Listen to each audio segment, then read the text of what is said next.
विधायकों को रोकना जो है उनका जो कॉन्स्टिट्यूशनल राइट है, तो क्यों ऐसा किया गया कि सारा प्रिविलेज कमेटी देखेगी जिस प्रकार से उनका बिहेवियर था।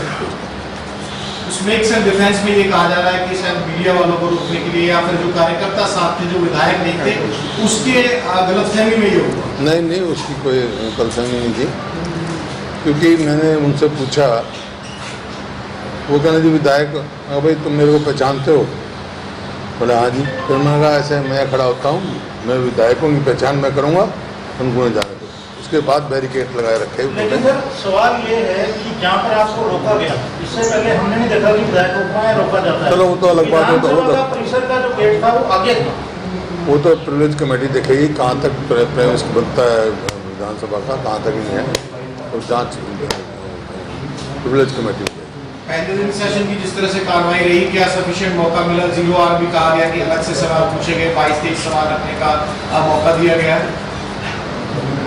देखिए जो एक तो समय बहुत कम लगा, 3 दिन का सेशन रखा है, जबकि मैंने कहा कम से कम 1 हफ्ते का होना चाहिए ताकि सब लोग अपनी बात कह सकें। अब देखते हैं, उन्होंने कहा अगर कोई बिजनेस होगा तो हम बढ़ाएंगे, प्रयास करेंगे। हाउस बढ़े, मुद्दे बहुत हैं और इश्यूज बहुत हैं, हमारे साथियों को बहुत कुछ कहना है हर मुद्दे पर। जैसे पेपर लीकेज का मुद्दा है, किसानों की बात है और घोटाले हो रहे हैं, बहुत सारे ऐसे मुद्दे हैं, कानून व्यवस्था है, आपकी बेरोजगारी है। हर हिसाब से जो है सरकार किसी भी उस पर खरी नहीं उतरी, और जो उस प्रकार से हमारे सभी साथी एडजॉर्नमेंट मोशन भी दिए वो भी रिजेक्ट हो गए। कुछ पेंडिंग है, उनका फैसला स्पीकर साहब कल बताएंगे परसों, तो देखो कौन सा एक्सेप्ट होता है, और फिर अपने जो लोगों की मुद्दे हैं वो उठाएंगे जोर शोर से। आप सर नेता प्रतिपक्ष हैं, आपने 1 सप्ताह के लिए डिमांड की थी सत्र को चलाने को लेकर के, आप ये बात जो है नहीं मानी गई, तो इस तरीके से आपको लगता है कि मनमानी हो रही है तो अपनी मर्जी से सत्र को चलाने को लेकर? ये अपनी विफलता छुपाने की बात कर रहे हैं, नहीं तो सबको मौका देना चाहिए, सारे मुद्दे उभर के आए, लोगों की बात आए, हर उस पर मतलब कितने घोटाले हुए, आज तक किसी घोटाले की जांच नहीं आई, क्योंकि ये कोई घोटाला इवेंट मैनेजमेंट की तरह सरकार अपना चला रहे। पेपर लीकेज की बात जो आप कह रहे हैं, और इसको लेकर नकल के मामले सरकार को कानून लाने जा रही है, इसको लेकर आपका क्या है? भाई जो अब तक हुआ है, पेपर लीकेज क्या हुआ, नौकरी की सवाल है। मतलब ये जिस तरह मैं तो पहले भी कहा था, हरियाणा में नौकरियां इस तरह बिकनी हैं जिस तरह परचून की दुकान में। तो जांच अब तक जो किसी ने पैसा लिया वो तो कुछ केस पकड़े गए, लेकिन पेपर कैसे लीक हुआ, कौन उसका सरगना है, ये आज तक जांच नहीं बचाई। इसी वास्ते हमने कहा भाई CBI से ये जांच कराई जाए, और किसी हाई कोर्ट के जज के या सुप्रीम कोर्ट के जज से जो है वो उसकी सुपरविजन में ये होनी चाहिए जांच। और जो ये कमीशन है इसको अभी जो है डिजॉल्व कर देना चाहिए, इतना अंधकार कहीं नहीं देखा। अच्छा एक और बात है, आपने बन रही है हरियाणा विधानसभा में, 1 घंटे का प्रश्नकाल, 1 घंटे का शून्यकाल रखा गया, क्योंकि विधानसभा के प्रश्नकाल तो होता ही 1 घंटे का। विधानसभा के बाहर भी जो है कई प्रथा देखने को मिली, विधानसभाओं की प्रिविलेज को जो है वो कहीं ना कहीं हर्ट करने का काम किया गया। जो तस्वीरें आज की पेपर पे है आपकी, वो तो हो चुकी बात, वो तो बात हो चुकी। पेपर लीक में सर एक सवाल मैं पूछना चाह रहा था कि पेपर लीक में आपने कहा कि CBI जांच की मांग है। कल सरकार के मंत्रियों ने ऑन कैमरा आकर कहा है सेशन के बाद कि अभी सरकार की जांच पूरी नहीं हुई है, तो CBI जांच इनका मंत्री खुद जांच मांग कर रहा है। अनिल विज साहब ने खुद CBI की जांच मांग की है, वो गृह मंत्री है। दूसरे मंत्री आगे कह रहे हैं कि नहीं अभी तो। अरे गृह मंत्री के जब खुद जांच कर रहा है, कह रहा है डिमांड का, दूसरे मंत्री क्या करे भाई? अब क्योंकि जो है कहीं ना कहीं दाल में काला है, आज तक एक भी जांच खुल के नहीं आई, कहीं किसी की रिपोर्ट नहीं आई, किसी घोटाले के ये घोटाला होता है और जब कहते हैं जांच करा दी, शराब के घोटाले का क्या आया भाई आज तक? धान के घोटाले की कौन सी रिपोर्ट आई? रजिस्ट्री के घोटाले की कौन सी रिपोर्ट आई? कौन जिम्मेवार है? किस पे एक्शन लिया इन्होंने? तय तक क्यों नहीं पहुंचे? तो यही काम ये इसमें पेपर लीक में 2 दर्जन से ज़्यादा पेपर लीक हो गए, यहाँ तक कि 8वीं क्लास के भी पेपर लीक हो गए।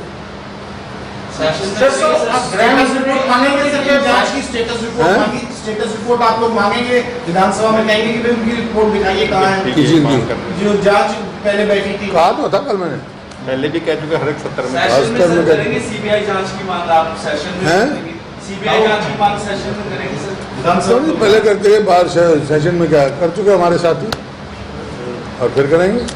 तो सर ये गृह मंत्री के सीबीआई जांच करने का पत्र लिखने का क्या मायने है? सीबीआई जांच करानी चाहिए, इसका मतलब मायने कुछ ना कुछ है, कुछ ना कुछ दाल में काला है। क्यों संकोच कर रहे हैं? अगर ठीक ठाक है तो फौरन मान जाना चाहिए और हाई कोर्ट या सुप्रीम कोर्ट के जज के अधीन इंक्वायरी कर दें सीबीआई।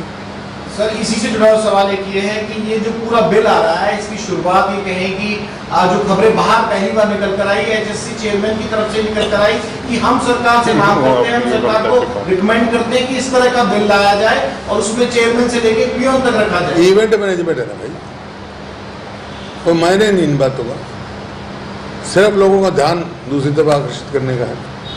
जो जितने अब तक पेपर लीक हुए हैं, अब तो खुली किताब हो गई, बोली जैसे परचून की दुकान में परचून बिकता है, सब नौकरियां बिक रही है हरियाणा में। हुड्डा साहब, आज सुबह मुख्यमंत्री ने एक रिट्वीट किया है कि कांग्रेस विधानसभा के बाहर प्रदर्शन में जो है छोटे बच्चों का इस्तेमाल कर रही है, जो कि जुवेनाइल एक्ट के खिलाफ भी बनता है। क्या इस्तेमाल किया? किसी बच्चे का इस्तेमाल नहीं किया। शकुंतला कटक वहाँ एक बच्चे को एक रिक्शे उसका पोता है, हमने पोते को लेकर नहीं आया हुआ है, और 8वीं के पेपर लीक हो रहे, कोई उसके ऊपर लोड किया हुआ था या कुछ किया हुआ था, अपने पोते को बिठा ले ही वो। उनका पोता है? हाँ पोता ही बताया ना, मेरे को पता नहीं, कोई लेकर शकुंतला ही का है, पोता होगा, भाई का पोता होगा, खैर उसके परिवार से ही है। राज्यपाल से भी मुलाकात की है सर आपने आज?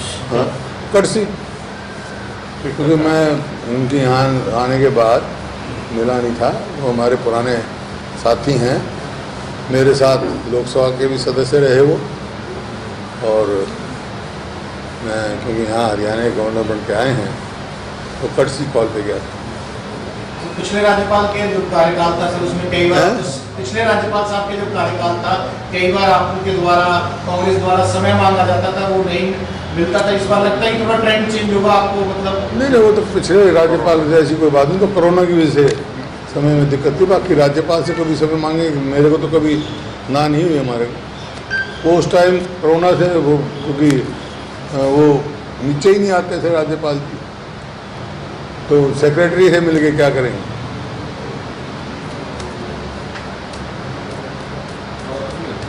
तो अब जिस तरह से जो पहले दिन का माहौल रहा हाउस में, आने वाले 2 दिन और सत्र है, हाँ कैसे ऐसे बड़े मुद्दे हैं, कौन से ऐसे बड़े मुद्दे हैं जो ना अलाउ करने के बाद भी आप लोग उठाना चाहेंगे? उठाएंगे, जैसे पेपर लीकेज का है, आपका मामला है, बहुत सारे मुद्दे हमारे पास तो भाई।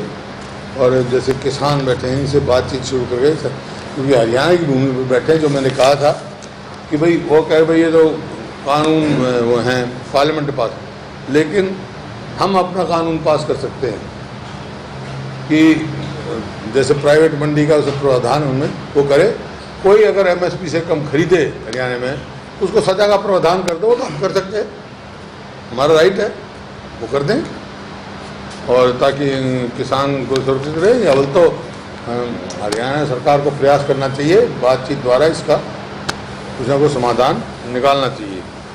और जैसे किसानों के ऊपर जो केस बनाए सेडिशन वगैरह के, वो वापस लेनी चाहिए। सेडिशन का क्या मतलब? देशद्रोह का क्या मतलब? किसान तो देश के लिए अन्न पैदा करता है, उसको देशद्रोही के मुकदमा बनाना ठीक नहीं है। और घोटालों पर जैसे मैंने बताया आपको, कोरोना पर भी जैसे कल चर्चा हुई, मुख्यमंत्री जी ने जवाब दिया कि ऑक्सीजन से कोई डर नहीं। पीजीआई की एडमिशन क्यों बंद करी गई? मतलब आउटडोर ही बंद कर दिया 1 हफ्ते तक। ऑक्सीजन की कमी है, ये आंकड़े ठीक नहीं हैं। आंकड़े आना चाहिए और पिछली जो हुई उससे सबक लेना चाहिए, आगे की तैयारी करना चाहिए। जैसे पहली जो वेव थी उसके और दूसरी वेव के बीच में कोई तैयारी ऐसी नहीं करी गई, और उसी टाइम हम सतर्क होते तैयारी करते तो शायद बहुत सारी जानें भी बचती और काफ़ी लाभ भी होता। अब भी सतर्क रहना चाहिए। मैंने यही पूछा भाई कितने फ्रंटलाइन वर्कर आपने भर्ती कर लिए, कितने डॉक्टर किए, कितना इंफ्रास्ट्रक्चर बना लिया, कितना वो है, इसलिए तभी कोई बात खुल के नहीं आई। अब भी मेरा यही है कोई पिछले उससे नुकसान से वो एक ज्ञान लेना चाहिए और अपनी तैयारी करनी चाहिए। सर इसी में ऑक्सीजन से की कमी में कोई भी मौत नहीं हुई है। फ्लोर पर कह दिया गया है सरकार द्वारा कि ऑक्सीजन की कमी से कोई मौत नहीं हुई हरियाणा में। हाँ ये कहा उन्होंने, वो कहने को कुछ कहते लेकिन गलत। सदन के अंदर ऐसी बात कही जा सकती है जो प्रैक्टिकल कहने तो नहीं चाहिए, ये तो सबको मालूम है। मैं तो खुद स्वयं अस्पताल में था, कभी 2 घंटे ऑक्सीजन बच जाती थी, कभी कहीं से इनाम कराते थे, कहीं से कराते थे। तो कहीं ऑन रिकॉर्ड रहा है इसीलिए बंद किए थे क्या पीजीआई के साथ? ऑन रिकॉर्ड आ जाती बात। ये तो सरकारी उस पर कर रहे होंगे ना, ऑन रिकॉर्ड नहीं लाए होंगे। प्राइवेट अस्पतालों से पूछो कितने ऑक्सीजन की कमी से डेथ हुई, क्या हुआ। जब भी तो मैंने कहा है वहाँ पे यही मांग की थी, मैं एक उस सत्रीय जांच कमेटी बनाई जाए, वो जांच करे कितनी मृत्यु हुई है कोरोना से और कितने लोगों को जो कोरोना का उनको जैसे इन्होंने पॉलिसी ना उसके कितने लोगों को दे रहे हैं, और जितनी कोरोना से जितने लोगों की हुई हैं उन सबको कंपनसेशन देना चाहिए। ये जो आंकड़े दिए गए हैं आपको कितने लगते हैं? नहीं, मैं तो शुरू से कहा, मैं क्यों कह रहा हूँ, आप लोगों को भी कह रहे हैं, पूरी दुनिया और देश की प्रेस कह रही है कि ये ठीक नहीं है। कई प्रदेशों ने तो करेक्शन भी किए हैं, यहाँ पे ये ठीक नहीं है। जब भी तो जांच की कमेटी की मांग कर रहा हूँ, फिर सामने कम से कम सच्चाई तो सामने आनी चाहिए। खेल नीति को लेकर सरकार पीठ थमा रही है, और आपके समय और आपके समय में खेल नीति में क्या फर्क है? इन्होंने खेल नीति तो वापस नहीं ली, लेकिन खेलों के लिए क्या कुछ नहीं। जितने हमने स्टेडियम बना रखे थे उसका इनका कोई मेंटेनेंस नहीं। और खिलाड़ी हॉकी की टीम में 9 खिलाड़ी तो महिलाओं में है हमारी, और कर रही है उड़ीसा सरकार उनकी कर रही है। इससे ज़्यादा मतलब हालांकि मेरे को कोई नहीं है, मैं धन्यवादी हूँ उड़ीसा के मुख्यमंत्री का जो इतने दरिया दिल दिखाई उन्होंने, लेकिन ये फर्क तो हमारा था। तो हॉकी के लिए आपका और जो है इसको जो अपना चोपड़ा है, इसको मैंने कहा है अभी हाउस पास करे, ऑनरेरी कर्नल बनाए, उसका दैया को डीएसपी भर्ती करो, पुनिया को डीएसपी भर्ती करो। जो 2 खिलाड़ी हमारे हॉकी टीम में लेके आए हैं उनको अच्छा हो दो। अब तक कोई बल्कि वो डीएसपी की प्रमोशन नहीं, डीएसपी भर्ती करने बंद कर दिए। जो 4th का या उसमें लिए थे कितने बच्चे वो निकाल ही दिए स्पोर्ट्स कोटे से हैं। हाँ, ग्रुप डी जितने थे सब ने सब घर बैठा दिए, तो कोई वो नहीं है। सर हॉकी में हरियाणा का बड़ा ये तो आज पूरे हरियाणा में नाम है, ये हमारे खिलाड़ियों की मेहनत का परिणाम है। हॉकी में हरियाणा का खासकर बच्चों का नाम बड़ा है। आपकी क्या वैसे सुझाव या डिमांड है कि हॉकी के लिए हरियाणा में ही किया जाए? तो था ही हरियाणा में शाहबाद जो है, हमने कितना अच्छा डेवलप करा था। जब तो 9 प्लेयर महिला टीम में हरियाणा की हैं, और भी बहुत स्कोप है। देखिए खिलाड़ियों को तो उसको प्रोत्साहन दिया जाए, उसकी पहचान किया जाए, जैसे हम स्कूल में करते थे, स्कूल इंटर स्कूल कराते थे, वहाँ बच्चे की पहचान हो जाती है। तो वहीं से बच्चे को पहचान लेके उसको सुविधा दी जाए, आगे बढ़ाया जाए, उसकी मदद की जाए, और इंफ्रास्ट्रक्चर बढ़िया बनाओ, बच्चे की पहचान करो, मदद करो और उसका फ्यूचर अश्योर करो। कि मेडल लाएगा, जैसे हमारी पॉलिसी थी पदक लाओ पद पाओ। बुरा साहब, आपने कहा कि ऑक्सीजन की कमी की वजह से सीएम ने एक बयान दे दिया, प्राइवेट अस्पतालों में जाकर के पूछे कितनी मौत हुई है, उन्होंने कहा कि एक भी मौत नहीं हुई। आप कोई लमसम कोई आंकड़ा, क्योंकि आपके पास भी लोगों ने मदद के लिए कहा? नहीं आंकड़ा तो मैं ऐसे आंकड़ा नहीं कहता हूँ जी। आंकड़े के लिए तो मैं कमेटी लेकिन ये पक्की बात है कि जो आंकड़े के लिए तो कमेटी की मांग सदन में बात कही है वो मेरे को नहीं करती। ऐसा है, जो मैंने तो बताया अखबारों में पढ़ी है या लोगों से सुनी है, ऑक्सीजन की कमी से डेथ हुई है, तो जांच के बाद, जांच कमेटी के बाद सारी पता लगेगी। उससे पहले मैं कह दूं या मुख्यमंत्री ने कह दिया ठीक नहीं, इसी वास्ते बना पहले जांच कमेटी बनाओ। जांच कमेटी ये आंकड़े फर्स्ट है आंकड़े, और शुरू से मैं हम कह रहे हैं। सर, अभी एक योजना थी बीजेपी द्वारा बनाई गई, केंद्र से लेकर प्रदेश तक अन्न वितरण की योजना थी, इसे सामाजिक कल्याण की योजना बताते हुए उसमें कहीं तो विरोध हुआ, कहीं कुछ अनाज खासतौर से गोहाना साइड से खबरें आई कि जो क्वालिटी थी, जो डिस्ट्रीब्यूट किया गया था वो खराब थी। देखिए, हमारे समय में की योजना है, हमारे समय में सरसों का तेल भी मिलता था, नमक भी मिलता था, दाल भी मिलती थी, वो तीनों गायब।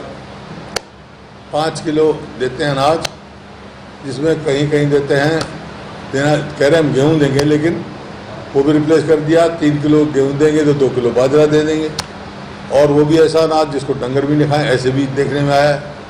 तो ये तो इवेंट मैनेजमेंट है।